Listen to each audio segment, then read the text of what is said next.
Price the lord. ಈ ದಿನದ ಬಲಪಡಿಸುವ ವಾಕ್ಯ ಕೀರ್ತನೆಗಳು 34:9 ವಚನ. ಯೆಹೋವನ ಜನರೇ, ಆತನಲ್ಲಿ ಭಯಭಕ್ತಿಯುಳ್ಳವರಾಗಿರ್ರಿ. ಆತನಲ್ಲಿ ಭಯಭಕ್ತಿಯುಳ್ಳವರಿಗೆ ಯಾವ ಕೊರತೆಯೂ ಇರುವುದಿಲ್ಲ. ಆಮೇನ್. ಪ್ರಿಯ ದೇವರ ಮಕ್ಕಳೇ, ಈ ದಿನ ನಮ್ಮ ಜೀವನದಲ್ಲಿ, ನಮ್ಮ ಕುಟುಂಬದಲ್ಲಿ ನಾವು ನೋಡೋದಾದ್ರೆ ಯಾವಾಗಲೂ ಕೊರತೆಗಳೇ ತುಂಬಿಕೊಂಡಿದೆ. ಏನೋ ಒಂದು ಕೊರತೆ. ಈಗ ಏನೋ ಒಂದು ಚಿಕ್ಕ ಅಡಿಗೆ ಮಾಡ್ತೀವಿ ಅಂತ ಇಟ್ಕೊಳ್ಳಿ, ಅದರಲ್ಲಿ ಯಾವುದೋ ಒಂದು ಕೊರತೆ, ಉಪ್ಪು ಖಾರನೋ ಹುಳಿನೋ ಯಾವುದೋ ಒಂದು ಕೊರತೆ. ನಾನೊಂದು ಉದಾಹರಣೆಗೆ ತಮಾಷೆಗೆ ಹೇಳ್ತಾ ಇದ್ದೀನಿ. ಆದರೆ ಸಾಮಾನ್ಯವಾಗಿ ನಮ್ಮ ಜೀವನದಲ್ಲಿ ನಾವು ನೋಡೋದೇ ಆದ್ರೆ ಬಹಳ ಕಷ್ಟಪಟ್ಟು ಕೆಲಸ ಮಾಡ್ತಾ ಇದ್ದೀವಿ, ತುಂಬಾ ಹಣ ಸಂಪಾದನೆ ಮಾಡ್ತಾ ಇದ್ದೇವೆ, ಚೆನ್ನಾಗಿ ನಾವು ಪ್ರೇಯರ್ ಮಾಡ್ತಾ ಇದ್ದೇವೆ, ಸರಿಯಾಗಿ ಆಲಯಕ್ಕೆ ಹೋಗ್ತಾ ಇದ್ದೇವೆ, ಎಲ್ಲ ಮಾಡ್ತಾ ಇದ್ದೀವಿ. ಆದ್ರೆ ನಮ್ಮ ಜೀವನದಲ್ಲಿ ಏನೋ ಒಂದು ಕೊರತೆ, ಯಾವುದೋ ಒಂದು ಕೊರತೆ. ಇದು ಹೋದ್ರೆ ಇನ್ನೊಂದು, ಇದು ಹೋದ್ರೆ ಇನ್ನೊಂದು, ಇದು ಹೋದ್ರೆ ಇನ್ನೊಂದು, ಒಂದರ ಹಿಂದೆ ಒಂದು ಯಾವುದೋ ಒಂದು ಕಾರ್ಯ ನಮಗೆ ಕೊರತೆಗಳನ್ನು ಉಂಟು ಮಾಡ್ತಾನೆ ಇದೆ. ಹಲ್ಲೆಲೂಯ. ಆದರೆ ಇಲ್ಲಿ ನೀವು ವಾಕ್ಯವನ್ನು ಗಮನಿಸಿ ನೋಡ್ರಿ, ನಾವು ಆತನಲ್ಲಿ ಭಯಭಕ್ತಿಯುಳ್ಳವರಾಗಿರ್ಬೇಕಂತೆ. ಭಯಭಕ್ತಿಯುಳ್ಳವರಿಗೆ ಯಾವ ಕೊರತೆಯೂ ಇರೋದಿಲ್ಲ. ಹಲ್ಲೆಲೂಯ. ಇದನ್ನ ಯೋಚನೆ ಮಾಡಿ, ನಾವು ದೇವರಿಗೆ ಭಯ ಪಡ್ತಾ ಇದೀವ, ಭಕ್ತಿಯಲ್ಲಿದ್ದೇವಾ, ಭಯಭಕ್ತಿ ನಮ್ಮ ಜೀವನದಲ್ಲಿ ಕಾಣಲ್ಪಡ್ತಾ ಇದೀವ. ಹಲ್ಲೆಲೂಯ. ನೋಡಿ, ಸತ್ಯವೇದದಲ್ಲಿ ಭಯ ಭಕ್ತಿ ಯಾವಾಗಲೂ ಜೊತೆಯಾಗಿ ಬರೆಯಲ್ಪಟ್ಟಿರುತ್ತೆ. ಭಯ ಇದ್ರೆ ಭಕ್ತಿ ತಾನಾಗಿ ಬರುತ್ತೆ. ಈಗ ಒಂದು ಭಯ ಇತ್ತು ಒಂದು ಟೀಚರ್ ಮೇಲೆ ಅಂತ ಇಟ್ಕೊಳ್ರಿ, ಭಕ್ತಿ ತಾನಾಗಿ ಬರುತ್ತೆ. ಅಯ್ಯೋ ಟೀಚರ್ ಇದ್ದಾರೆ, ನಾವು ಕ್ರಮವಾಗಿ ಕೂತ್ಕೊಳ್ಬೇಕು, ಟೀಚರ್ ಇದ್ದಾರೆ ನಾವು ಮಾತಾಡದೆ ಕೂತ್ಕೊಳ್ಬೇಕು, ಟೀಚರ್ ಇದ್ದಾರೆ ನಿಶಬ್ದವಾಗಿರ್ಬೇಕು. ಹಲ್ಲೆಲೂಯ. ಇಲ್ಲ ತಂದೆ ತಾಯಿ ಇರೋದಾದ್ರೆ ಅಪ್ಪ ಅಮ್ಮ ಇದ್ದಾರೆ, ಅಪ್ಪ ಹೊಡಿತಾರೆ, ಅಪ್ಪ ಬೈತಾರೆ, ತೀಟೆ ಮಾಡಬಾರ್ದು. ಹಲ್ಲೆಲೂಯ. ಒಂದು ಸೇವಕರು ಇರೋದಾದ್ರೆ ಅಪ್ಪ ಸೇವಕರಿದ್ದಾರೆ, ಬೈತಾರೆ, ನಮ್ಮನ್ನ ಗದರಿಸ್ತಾರೆ, ಎಚ್ಚರಿಸ್ತಾರೆ, ಬೋಧಿಸ್ತಾರೆ ಅನ್ನೋ ಒಂದು ಭಯ ಇರುತ್ತೆ. ಹಲ್ಲೆಲೂಯ. ನೋಡ್ರಿ, ಯಾರಿಗೆ ಭಯ ಇರುತ್ತೋ ತಾನಾಗಿ ಭಕ್ತಿ ಬರುತ್ತೆ. ಅದಕ್ಕೆ ದೇವರು ಈ ವಾಕ್ಯಗಳನ್ನ ಜೊತೆಯಾಗಿ ಹೇಳಿರ್ತಾರೆ, ಭಯ ಭಕ್ತಿ ಎಂಬುದಾಗಿ. ಹಲ್ಲೆಲೂಯ. ನಾನು ಒಂದು ಚಿಕ್ಕ ವಿಷಯವನ್ನ ನಿಮ್ಮೊಂದಿಗೆ ಹೇಳ್ತೇನೆ. ನೋಡ್ರಿ, ಯೋಸೇಫನ ಜೀವನದಲ್ಲಿ ಭಯಭಕ್ತಿ ಹೆಚ್ಚಾಗಿ ಕಾಣಲ್ಪಡ್ತಾ ಇತ್ತು. ಆತನನ್ನ ಮೊದಲನೇದಾಗಿ ತನ್ನ ಸಹೋದರರು ಹಳ್ಳಕ್ಕೆ ಹಾಕಿದ್ರು. ಮತ್ತೆ ಪುನಃ ಅವನನ್ನ ಮೇಲಕ್ಕೆ ತೆಗೆದು ಒಂದು ದೇಶಕ್ಕೆ ಅವನನ್ನ ದಾಸನಾಗಿ ಮಾರಿದ್ರು. ಆ ದಾಸತ್ವದಲ್ಲಿ ಇರುವಾಗ, ಆ ಫರೋಹನ ಮನೆಯಲ್ಲಿರುವಾಗ, ಆ ಫರೋಹನ ಹೆಂಡತಿ ತನ್ನನ್ನ ಪಾಪಕ್ಕೆ ಕರೀತಾಳೆ. ಹಲ್ಲೆಲೂಯ. ಆ ಪಾಪಕ್ಕೆ ಕರೆಯುವಾಗ ಅವನಿದ್ದ ಸ್ಥಿತಿಯನ್ನ ನೋಡೋದಾದ್ರೆ ಖಂಡಿತ ಅವನಿಗೆ ಪಾಪ ಮಾಡೋ ಎಲ್ಲ ರೀತಿಯ ಕಾರ್ಯಗಳು ಇತ್ತು. ಹೌದು, ಅವನಿಗೆ ಏನು ಇಲ್ಲ, ಒಬ್ಬ ಕೇವಲ ಒಂದು ಕೆಲಸಗಾರ, ಒಂದು ದಾಸನಾಗಿದ್ದಾನೆ. ಆದ್ರೆ ಫರೋಹನ ಹೆಂಡತಿನೇ ಬಂದು ಕರೆಯುವಾಗ ಅವನ ಒಂದು ಸ್ಥಾನಮಾನಗಳೇ ಆ ದಿನ ಬದಲಾಗಿ ಬಿಡ್ತಾ ಇತ್ತು. ಈ ದಿನ ಅನೇಕರ ಜೀವನಗಳ ಹಾಗೆ ಅಲ್ವಾ? ಸ್ಥಾನಮಾನಗಳನ್ನು ನೋಡಿ ಓಡಿ ಹೋಗಿ ಅನೇಕರ ಜೀವನವೇ ಕಳೆದುಕೊಂಡಿದ್ದಾರೆ, ಅನೇಕರು ತಮ್ಮ ಭವಿಷ್ಯವನ್ನೇ ಕಳೆದುಕೊಂಡಿದ್ದಾರೆ. ಆದ್ರೆ ನೋಡಿ, ಯೋಸೇಫನಿಗೆ ಅದೇ ರೀತಿಯ ಒಂದು ಅವಕಾಶ ಸಿಕ್ತು. ಫರೋಹನ ಹೆಂಡತಿ ಕರೀತದಲ್ಲಿ ನನ್ನೊಂದಿಗೆ ಬಾ ಎಂಬುದಾಗಿ. ಹಲ್ಲೆಲೂಯ. ಆದರೆ ಆ ವಾಕ್ಯಗಳನ್ನು ನೀವು ಗಮನಿಸಿ ನೋಡುವಾಗ ಅಲ್ಲಿ ಹೇಳಲ್ಪಟ್ಟಿರುತ್ತದೆ, ನನ್ನ ದೇವರಾದ ಯೆಹೋವನಿಗೆ ವಿರುದ್ಧವಾಗಿ ನಾನು ಹೇಗೆ ಪಾಪ ಮಾಡಲಿ ಎಂಬುದಾಗಿ. ನನ್ನ ದೇವರಿಗೆ ವಿರುದ್ಧ ನಾನು ಹೇಗೆ ಪಾಪ ಮಾಡಲಿ? ಹಲ್ಲೆಲೂಯ. ಅವನಿಗೆ ಯಾವ ಭಯ ಇತ್ತು ಅಂದ್ರೆ, ದೇವರು ನನ್ನನ್ನು ನೋಡ್ತಾ ಇದ್ದಾರೆ ಅಂತ. ಅಯ್ಯೋ, ಕೆಲಸ ಮಾಡೋರು ನೋಡ್ಬಿಡ್ತಾರೇನೋ, ಅಥವಾ ಯಾರಾದ್ರೂ ನಮ್ಮನ್ನು ಹಿಡ್ಕೊಬಿಡ್ತಾರೇನೋ, ನಮ್ಮನ್ನು ಸೆರೆಗೆ ಹಾಕ್ಬಿಡ, ಆ ಭಯ ಅವನಿಗಿರಲೇ ಇಲ್ಲ. ಅವನು ಮೊದಲನೇದಾಗಿ ಅವನ ಬಾಯಲ್ಲಿ ಬರೋ ಮಾತು, ದೇವರಿಗೆ ವಿರುದ್ಧವಾಗಿ ನಾನು ಹೇಗೆ ಪಾಪ ಮಾಡಲಿ ಅಂದ್ರೆ ಅವನಿಗೆ ದೇವರ ಕುರಿತಾದ ಒಂದು ಭಯ ಇತ್ತು. ನೋಡಿ, 139ನೇ ಕೀರ್ತನೆಯಲ್ಲಿ 1-2 ವಚನಗಳನ್ನು ನೀವು ಓದೋದಾದ್ರೆ ಅಲ್ಲಿ ದೇವರ ವಾಕ್ಯ ಈ ರೀತಿಯಾಗಿ ಬರೆಯಲ್ಪಟ್ಟಿರ್ತದೆ, ಆತನು ನಾವು ಕೂತುಕೊಳ್ಳೋದು, ಏಳುವುದು, ನಡೆಯುವುದು, ಮಲಗುವುದು ಪ್ರತಿಯೊಂದನ್ನು ನೋಡುವ ದೇವರಾಗಿದ್ದಾರೆ. ಹಲ್ಲೆಲೂಯ. ಆತನಿಗೆ ಮರೆಯಾದದ್ದು ಯಾವುದೂ ಇಲ್ಲ. ನಾವು ಏನೇನು ಮಾಡ್ತಾ ಇದ್ದೀವಿ, ಏನು ಮಾತಾಡ್ತಾ ಇದ್ದೀವಿ, ಏನು ಯೋಚನೆ ಮಾಡ್ತಾ ಇದ್ದೀವಿ, ಎಲ್ಲಿ ನಡೀತಾ ಇದ್ದೇವೆ, ಎಲ್ಲಿ ಮಲಗ್ತಾ ಇದ್ದೇವೆ, ಎಲ್ಲಿ ಕೂತ್ಕೊಳ್ತಾ ಇದ್ದೇವೆ, ಪ್ರತಿಯೊಂದನ್ನು ನೋಡುವ ದೇವರಾಗಿದ್ದರೆ ನಮ್ಮ ದೇವರು ಜೀವವುಳ್ಳ ದೇವರು, ನೋಡುವ ಆತನು, ಕಣ್ಣುಳ್ಳ ಆತನು, ನಮ್ಮನ್ನು ಗಮನಿಸುವ ದೇವರು. ಹಲ್ಲೆಲೂಯ. ಯಾವಾಗಲೂ ನಮ್ಮ ಎಲ್ಲ ಚಟುವಟಿಕೆಗಳನ್ನು ಆತನು ಗಮನಿಸುತ್ತಿರುವ ದೇವರಾಗಿದ್ದಾರೆ. ಅದಕ್ಕೆ ಈ ಕಾರ್ಯವು, ಸತ್ಯವು ಯೋಸೇಫನಿಗೆ ತಿಳಿದಿತ್ತು. ಅದಕ್ಕೆ ಆತನು ಹೇಳ್ತಾರೆ, ನನ್ನ ದೇವರಿಗೆ ವಿರುದ್ಧವಾಗಿ ನಾನು ಹೇಗೆ ಪಾಪ ಮಾಡಲಿ ಎಂಬುದಾಗಿ. ಆ ದಿನ ಆ ಪಾಪವನ್ನು ಒದರಿ ತಳ್ಳಿ ಓಡಿ ಹೋದ. ಆದರೂ ತಪ್ಪೇ ಇಲ್ಲದೆ ಅವನನ್ನು ಸೆರೆಮನೆಗೆ ಹಾಕಿದ್ರು. ಅಲ್ಲಿ ಕೂಡ ಆತನು ನಂಬಿಗಸ್ತನಾಗಿದ್ದ. ಆ ನಂಬಿಗಸ್ತಿಕೆ, ಆ ಪರಿಶುದ್ಧತೆ, ಆ ಭಯ ಭಕ್ತಿಗಳು ಆತನನ್ನು ಒಂದು ಪ್ರಧಾನ ಮಂತ್ರಿಗೆ ಆ ದೇಶದಲ್ಲಿ ಹೆಚ್ಚಿಸಲ್ಪಟ್ಟಿತು. ಹಾಲೆಲೂಯ. ಪ್ರಿಯ ದೇವರ ಮಕ್ಕಳೇ, ಅನೇಕ ಯೌವನಸ್ಥ ಮಕ್ಕಳು ಕೂಡ ಈ ದಿನ, ಅನೇಕ ವೃದ್ಧರು, ಅನೇಕ ಚಿಕ್ಕ ಮಕ್ಕಳು ಎಲ್ಲರೂ ಕೂಡ ಈ ಫೋನ್ ಅಡಿಷನ್ ಅಲ್ಲಿ ಒಳಗಾಗಿದ್ದೇವೆ. ಹಾಲೆಲೂಯ. ಮನೆಯಲ್ಲಿ ಯಾರು ಇಲ್ಲ ಅಂದ್ರೆ ತಪ್ಪಾದ ಚಿತ್ರಗಳನ್ನು ನೋಡೋದು, ತಪ್ಪಾದ ಕಾರ್ಯಗಳನ್ನು ನೋಡೋದು, ಮಕ್ಕಳು ಅಧಿಕವಾಗಿ ಗೇಮ್ಸ್ಗೆ ಅಡಿಕ್ಟ್ ಆಗಿರೋದು, ಅನೇಕ ಯೌವನ ಮಕ್ಕಳು ನನ್ನನ್ನು ಯಾರು ನೋಡ್ತಾ ಇಲ್ಲ ಅಂತ ಹೇಳೋದಾಗಿ ಅನೇಕರು ನೆನೆಸ್ಕೊಳ್ತಾ ಇದ್ದಾರೆ. ಕಾಲೇಜಿಗೆ ಹೋಗೋ ಮಕ್ಕಳು ಕಾಲೇಜಿಗೆ ಹೋಗದೆ ಅನೇಕ ಕಾರ್ಯಗಳಲ್ಲಿ ಹೋಗ್ತಾ ಇದ್ದಾರೆ. ಹಾಲೆಲೂಯ. ಪ್ರಿಯ ದೇವರ ಮಕ್ಕಳೇ, ನೀವು ಅನ್ಕೊಳ್ತಾ ಇದ್ದೀರ ನನ್ನನ್ನು ಯಾರು ನೋಡ್ತಾ ಇಲ್ಲ ಎಂಬುದಾಗಿ. ಯೆಹೋವನ ಕಣ್ಣುಗಳು ಭೂಮಿಯನ್ನೆಲ್ಲ ಸುತ್ತುತ್ತಾ ಇದೆ.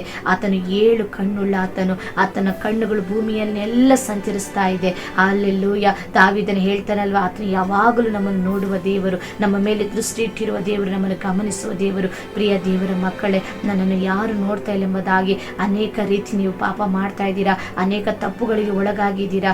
ದಯವಿಟ್ಟು ಈ ದಿನ ಈ ಕಾರ್ಯವನ್ನು ಯೋಚಿಸಿ ನೋಡ್ರಿ. ಆತನು ನಮ್ಮನ್ನು ನೋಡುವ ದೇವರಾಗಿದ್ದಾರೆ. ಅಲ್ಲೆಲ್ಲೂಯ. ಆ ದಿನ ಹಾಗರಳ ಕಣ್ಣೀರನ್ನು ಕಂಡ ದೇವರು.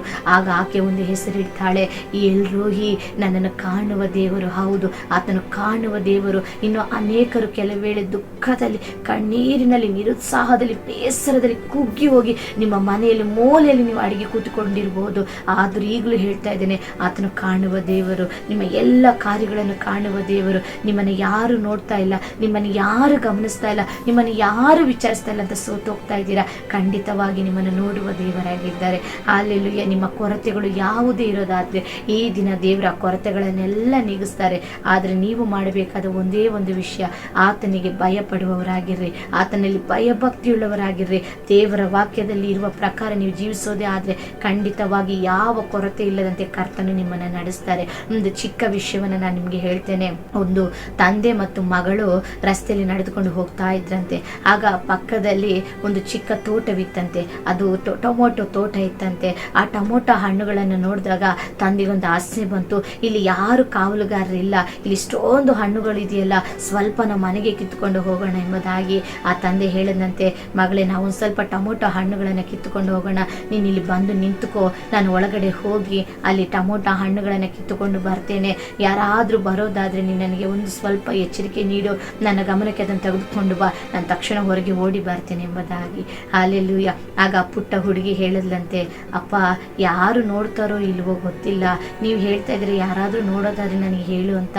ಆದರೆ ಈಗ ಒಂದು ವಿಷಯ ಹೇಳ್ತೇನೆ, ನಿಮ್ಮನ್ನೊಬ್ಬರು ನೋಡ್ತಾ ಇದ್ದಾರೆ ಅಪ್ಪ ಅಂತ. ಅಲ್ಲೆಲ್ಲೂಯ. ಆ ತಂದೆಗೆ ಹಾಗೆ ಗಾಬರಿ ಆಯಿತು, ಆತಂಕ ಆಯಿತು. ಯಾರಮ್ಮ, ಯಾರು ಇಲ್ವಲ್ಲ, ಯಾರು ಕಾಣಿಸ್ತಾ ಇಲ್ಲ ಅನ್ನುವಾಗ, ಅಪ್ಪ, ಪರಲೋಕದ ದೇವರು ನಮ್ಮನ್ನು ಯಾವಾಗಲೂ ನೋಡ್ತಾ ಇದ್ದಾರಪ್ಪ, ನಾವು ನಡೀತಾ ಇರೋದನ್ನು ಅವ್ರು ನೋಡ್ತಾ ಇದ್ದಾರಪ್ಪ, ನಾವು ಕೂತ್ಕೊಳ್ಳೋದನ್ನ ನೋಡ್ತಾ ಇದ್ದಾರಪ್ಪ, ನಾವು ಯೋಚಿಸೋದನ್ನ ನೋಡ್ತಾ ಇದ್ದಾರಪ್ಪ. ಆ ಪುಟ್ಟ ಹುಡುಗಿ ಹೇಳ್ತಾ ಇದ್ದಾಳೆ ರೀ. ಆಕೆ ಯಾರು ಗೊತ್ತಾ? ಆಕೆ ಸಂಡೇ ಸ್ಕೂಲ್ಗೆ ಹೋಗುವಂಥ ಮಗಳು. ಸಂಡೇ ಸ್ಕೂಲ್ನಲ್ಲಿ ಆಕೆಗೆ ದೇವರ ವಾಕ್ಯಗಳನ್ನು ಅದ್ಭುತವಾಗಿ ಹೇಳಿಕೊಟ್ಟಿದ್ರು. ಆ ವಾಕ್ಯಗಳು ಅವಳು ನೆನಪಿಟ್ಟುಕೊಂಡು ಆ ವಾಕ್ಯದ ಪ್ರಕಾರ ಚಿಕ್ಕ ಹುಡುಗಿ ನಡೆದುಕೊಳ್ತಾ ಇದ್ದಾಳೆ. ಆಗ ತಂದೆಗೆ ಆ ಮಗುವಿನ ಮೂಲಕ ಬುದ್ಧಿ ಬಂತು, ಅಯ್ಯೋ, ಈ ಮಗುವಿರುವಂಥ ಕೂಡ ಜ್ಞಾನ ಕೂಡ ನನಗಿಲ್ಲದೆ ಹೋಯ್ತಲ್ಲ, ಆ ಮಗು ಅಷ್ಟು ಒಳ್ಳೆ ರೀತಿಯಲ್ಲಿ ದೇವರ ಮೇಲೆ ಆಧಾರ ಪಟ್ಟಿರುವಾಗ ನಾನು ನನ್ನ ಸ್ವಂತ ಬುದ್ಧಿ ಮೇಲೆ ಆಧಾರ ಪಟ್ಬಿಟ್ನಲ್ಲ, ನಾನು ತಪ್ಪು ಮಾಡಕ್ಕೆ ಹೋಗ್ಬಿಟ್ನಲ್ಲ ಅಂತ ತನ್ನನ್ನು ತಿದ್ದುಕೊಂಡು ಆಗ ತಕ್ಷಣ ದೇವರ ಬಳಿ ಕ್ಷಮೆ ಕೇಳಿದ್ರಂತೆ. ಅಲ್ಲೆಲ್ಲೂ ಇದು ನಿಜವಾಗಿ ನಡೆದ ಒಂದು ಕಾರ್ಯ. ಆಗ ಚಿಕ್ಕ ಮಕ್ಕಳುಗಳು ಕೂಡ ಈ ಕಾಲದಲ್ಲಿ ದೇವರ ವಾಕ್ಯಕ್ಕೆ ಭಯ ಪಡ್ತಾ ಇದ್ದಾರೆ.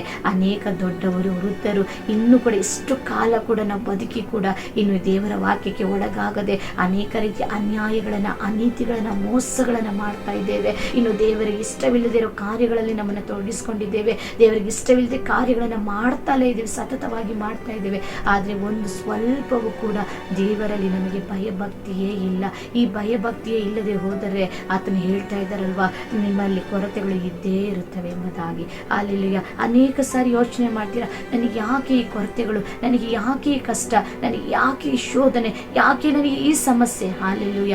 ಎಲ್ಲ ಯೋಚನೆ ಮಾಡ್ತೀರಾ. ಕೆಲವು ವೇಳೆ ಎಷ್ಟೋ ಜನ ದೇವರನ್ನು ಕೂಡ ಬೈತೀರಾ, ದೇವರನ್ನು ನಿಂದಿಸ್ತೀರಾ, ದೇವರನ್ನು ದೂಷಿಸ್ತೀರಾ. ಅಲ್ಲೆಲ್ಲೂಯ. ಅನೇಕರು ಹೇಳ್ತೀರಾ, ಪ್ರತಿ ವಾರ ಚರ್ಚ್ಗೆ ಹೋಗ್ತಾ ಇದ್ದೀನಿ, ದಿನಾ ಪ್ರೇಯರ್ ಮಾಡ್ತಾ ಇದ್ದೀನಿ, ಬೈಬಲ್ ಓದ್ತಾ ಇದ್ದೀನಿ, ಸಭೆಯಲ್ಲಿ ಏನೇ ಕೂಟ ನಡೆದ್ರು ಹೋಗ್ತಾ ಇದ್ದೀನಿ, ಎಲ್ಲ ಮಾಡ್ತಾ ಇದ್ದೀರಾ. ಆದರೆ ಅವೆಲ್ಲವುಗಳಲ್ಲಿ ದೇವರಿಗೆ ಭಯಪಡುವ ವಿಷಯ ಇದೆಯಾ? ದೇವರಲ್ಲಿ ಭಯಭಕ್ತಿಯಾಗಿರುವ ಒಂದು ಅಭ್ಯಾಸ ನಿಮಗಿದೆಯಾ? ಅಲ್ಲೆಲ್ಲೂಯ.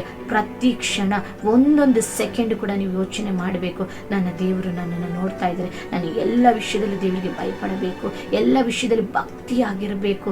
ಅಲ್ಲೆಲ್ಲೂಯ.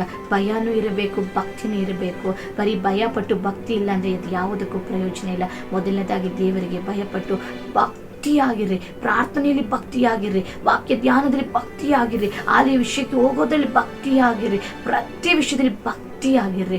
ಭಯ ಭಕ್ತಿ ಯಾರಲ್ಲಿ ಇರುತ್ತದೋ ಕೊರತೆಗಳು ಇರೋದಿಲ್ಲ ಎಂಬುದಾಗಿ ಕರ್ತನಲ್ಲಿ ಹೇಳ್ತಾ ಇದ್ದಾರೆ. ಆತನು ಖಂಡಿತವಾಗಿ ಹೇಳಿದ್ದನ್ನೇ ಮಾಡುವಾತನು, ಮಾಡೋದನ್ನೇ ಹೇಳುವಾತನಾಗಿದ್ದಾರೆ. ಖಂಡಿತವಾಗಿ ನಾನು ಕರ್ತನಲ್ಲಿ ನಂಬುತ್ತೇನೆ. ಈ ದಿನದಿಂದ ನೀವು ದೇವರಿಗೆ ಭಯಪಡುವ ವ್ಯಕ್ತಿಗಳಾಗಿ, ಭಕ್ತಿಯಾಗಿರುವ ವ್ಯಕ್ತಿಗಳಾಗಿ ಮಾರ್ಪಡ್ರಿ. ಯಾರು ಆತನಲ್ಲಿ ಭಯಭಕ್ತಿಯಾಗಿರ್ತಾರೋ ಅವರಿಗೆ ಯಾವ ಕೊರತೆಯೂ ಇರುವುದಿಲ್ಲ ಎಂಬುದಾಗಿ ಕರ್ತನು ವಾಗ್ದಾನ ಮಾಡ್ತಾ ಇದ್ದಾರೆ. ಈ ವಾಕ್ಯದಲ್ಲಿ ನಿಮ್ಮನ್ನು ಬಲಪಡಿಸಿಕೊಳ್ಳ್ರಿ. ಪ್ರತಿ ಕ್ಷಣ ಯಾರ ಕಣ್ಣು ನೋಡ್ತಾ ಇದೆಯೋ ಇಲ್ವೋ, ದೇವರ ಕಣ್ಣು ನಿಮ್ಮನ್ನು ನೋಡ್ತಾ ಇದೆ. ಆ ನೋಡುವ ದೇವರಿಗೆ, ಆ ಎಲ್ರೋಯಿ ದೇವರಿಗೆ ನೀವು ಯಾವಾಗಲೂ ಭಯಭಕ್ತಿಯಾಗಿದ್ದು ಆತನಿಗೆ ಇಷ್ಟವಾದದ್ದನ್ನು, ಆತನಿಗೆ ಚಿತ್ತವಾದದ್ದನ್ನು ಮಾಡೋದಕ್ಕೆ ನಿಮ್ಮನ್ನು ಬಿಟ್ಟುಕೊಡ್ರಿ. ಖಂಡಿತವಾಗಿ ದೇವರು ನಿಮ್ಮನ್ನು, ನಿಮ್ಮ ಜೀವನವನ್ನು, ನಿಮ್ಮ ಕುಟುಂಬಗಳನ್ನು, ಪ್ರತಿ ಪರಿಸ್ಥಿತಿಗಳನ್ನು ಆಶೀರ್ವದಿಸಿ ಯಾವ ಕೊರತೆ ಇಲ್ಲದಂತೆ ದೇವರು ಮಾಡ್ತಾರೆ. ಮುಂದಿನ ವಾಕ್ಯದಲ್ಲಿ ಕೂಡ ಈ ರೀತಿಯಾಗಿ ಬರೆಯಲ್ಪಟ್ಟಿರುತ್ತದೆ. 10ನೇ ವಚನದಲ್ಲಿ, ಪ್ರಾಯದ ಸಿಂಹಗಳಾದರೂ ಹೊಟ್ಟೆಗಿಲ್ಲದೆ ಹಸಿದಾವು, ಯೆಹೋವನ ಸನ್ನಿಧಿಯಲ್ಲಿ ಬೇಡಿಕೊಳ್ಳುವವರಿಗೆ ಯಾವ ಮೇಲಿಗೂ ಕಡಿಮೆ ಇರೋದಿಲ್ಲ. ಆ ರೀತಿ ನೀವು ಭಯಭಕ್ತಿಯಾಗಿದ್ದು ದೇವರನ್ನ ಪ್ರತಿನಿತ್ಯ ಹುಡುಕುತ್ತಾ, ಪ್ರಾರ್ಥಿಸುತ್ತಾ, ಕೃತಜ್ಞತೆಯೊಂದಿಗೆ ಜೀವಿಸೋದೇ ಆದರೆ ನಿಮಗೆ ಯಾವ ಮೇಲಿಗೂ ಕಡಿಮೆ ಇರೋದಿಲ್ಲ. ನೀವು ಎಲ್ಲದರಲ್ಲೂ ಆಶೀರ್ವಾದ, ಸಮಾಧಾನ, ಸಂತೋಷವಾಗಿರ್ತೀರಾ. ಖಂಡಿತವಾಗಿ ಈ ವಾಕ್ಯದಂತೆ ನಡೆಯುವುದಕ್ಕೆ ನಿಮ್ಮನ್ನು ಬಿಟ್ಟುಕೊಡ್ರಿ. ಈ ವಾಕ್ಯದಂತೆ ಕರ್ತನು ನಿಮ್ಮನ್ನು ಆಶೀರ್ವದಿಸಲಿ. Praise the Lord. God bless you.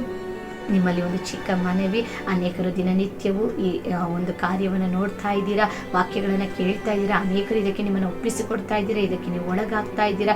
ಕರ್ತನು ನಿಮ್ಮ ಜೀವನದಲ್ಲಿ ಎಷ್ಟೋ ಅದ್ಭುತಗಳನ್ನು ಮಾಡಿದ್ದಾರೆ ಎಂಬುದಾಗಿ ಅನೇಕರು ನಮಗೆ ತಿಳಿಸ್ತಾ ಇದ್ದೀರಾ.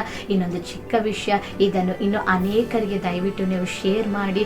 ಇನ್ನು ಅನೇಕರು ಸಬ್ಸ್ಕ್ರೈಬ್ ಮಾಡ್ಕೊಳ್ಳಿಕ್ಕೆ ಹೇಳ್ರಿ, ಲೈಕ್ ಮಾಡಿರಿ. ಈ ಸೇವೆಗಾಗಿ ನೀವು ಪ್ರತಿನಿತ್ಯ ನಿಮ್ಮ ಪ್ರಾರ್ಥನೆಗಳಲ್ಲಿ ನಮ್ಮನ್ನು ನೆನಪಿಸಿಕೊಳ್ಳ್ರಿ. ಖಂಡಿತವಾಗಿಯೂ ಕರ್ತನು ನಿಮ್ಮನ್ನು ಆಶೀರ್ವದಿಸಲಿ. God bless you. Praise the lord.